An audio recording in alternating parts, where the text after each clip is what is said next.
મિત્રો આજે અમે ફૂલ ફેમિલી સાથે જઈએ છીએ statue of unity Bharuch side. તો સવારે ઉઠીને અમે તૈયાર થઈને નાસ્તો બધો લઈને નીકળી ગયા સ્ટેચ્યુ ઓફ યુનિટી જવા માટે સુરતથી. અને બધાને બહુ નીંદર આવતી હતી તો હોઈ ગયા, વહેલા ઉઠ્યા હતા એટલે.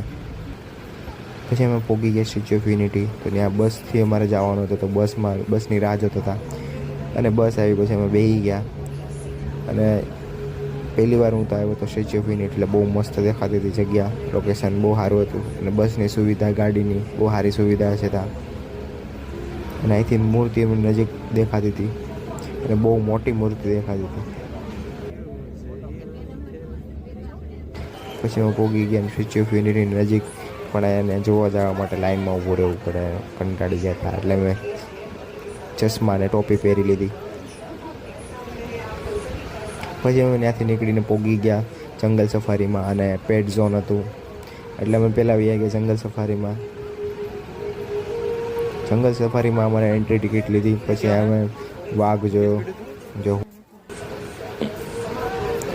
પછી ચિત્તો જોયો, ઝાડ ઉપર હોઈ બેઠો હતો.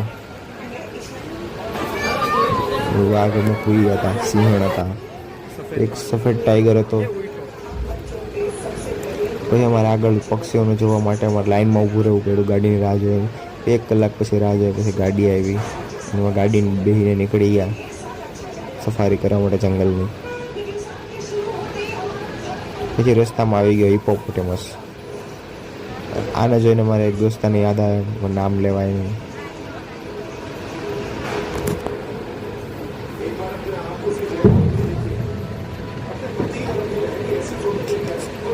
પછી અમે વિદેશી યાક જોઈ, નીલ ગાય, વિદેશી ગાય.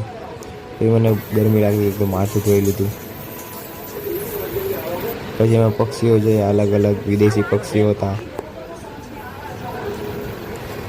ઢેલ, મોર, બતક, ચકલી, ઘણા બધા પક્ષીઓ હતા. પછી આગળ અમે જોયું તો પાણીની અંદર ઘણા બધા પક્ષીઓ હતા, માછલી હતા, બતક હતા, હંસ હતા. એ અમારી બેનને હવા મારે, આ 2 હંસ બેઠા હતા. તો આગળની સાથે જવાનું હતું અમારે. અમારો ભાઈ છે, એને નહોતું ગમતું, વિડીયો થતો હતો. અજગર જોયો, મગર જોયા, સાપ જોયો, કોબરા સાપ જોયો, ભોય જોઈ. પછી અમે સાંજે પહોંચી ગયા ફ્લાવર પોટમાં, જ્યાં અલગ અલગ માતાજીની મૂર્તિ હતી અને બધા મંદિરો નાના નાના બનાવ્યા હતા. અડવાનો કરતા